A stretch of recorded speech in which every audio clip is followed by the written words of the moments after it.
በጣም ትኩረት ልንሰጠው የሚገባው ነገር ስንጋብዝ እንግዳን ቤት ስናመጣ አደቦችን መጠበቅ። አስማ ቢን ኻሪጃ የተባለ ቸር የተባለ በአረቡ ዘንድ እንዴት ነው እስኪ በሰው ፊት በሰው ላይ ሰይድ ይሆንከው እንደዚህ የላከው የተከበርከው ሲለው ሶስት ነገር እንጠቀሰላችሁ። አንደኛው አላችሁ እንግዳይ ፊት ወደሱ ቀጥታ እግሬን ዘርግቻለሁ።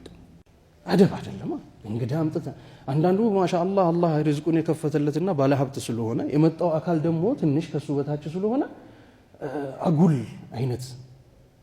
ሁለተኛው ደግሞ የሚገርም ትሰማላችሁ። አንደኛው ዘርግቻለሁ። ሁለተኛው ወደ ምግብ ጠርቻቸው አንድ ወዳጆችን ወይም ደግሞ እንግዳዎችን ምግብ ጠርቻቸው ከበሉልኝ አለ ኩንቱ አረል ሚነተ ለሁም አለያ ላሊ አለይህም ሚናው መመጻደቁ ለነሱ ነበር ማየው እነሱ ቢመጻደቁብኝ ይገባቸዋል ነበር ምለው እንጂ እኔ አልነበረም ውለታ ብዬ ማስበው እነሱ ላይ መተው እኔ ጋር መብላታቸው ያ ነበር።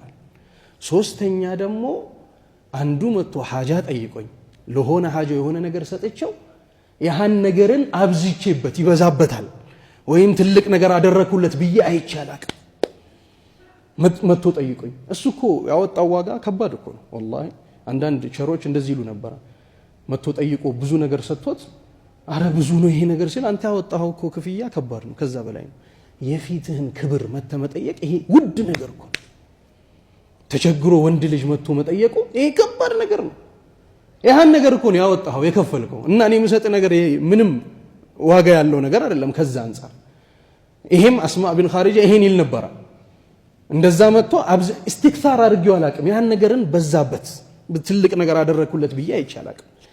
ይሄ ደግሞ ከቸርነቱ ጋር ሲዋሃድ ከመስጠት ከመለገስ ጋር ሲጨመር አላህ ጋር ትልቅ ደረጃ ይኖራል። ለምን ነፍስያ አለ والله ገንዘብ እንወዳለን የታወቀ ጉዳይ ነው ገንዘብ አንወድምና ሚል إن الإنسان لربه لكنود وإنه على ذلك لشهيد وإنه لحب الخير لشديد سواء አይደለም እንዴ شديد በጣም እንወዳለን ሙጃሃዳ አድርገው ለፍቶ ቀልቡን አጥርቶ ከዛ ነገር ራሳቸውን ከፍ ያደረጉ የአላህ ባሪያዎች እንጂ እኛማ አለብን ያ ነገር وتحبون المال حبا جما በጣም እንደምንወድ የታወቀ ነው። ነገር ግን ሰደቃ ለማውጣት ትግላለሁ።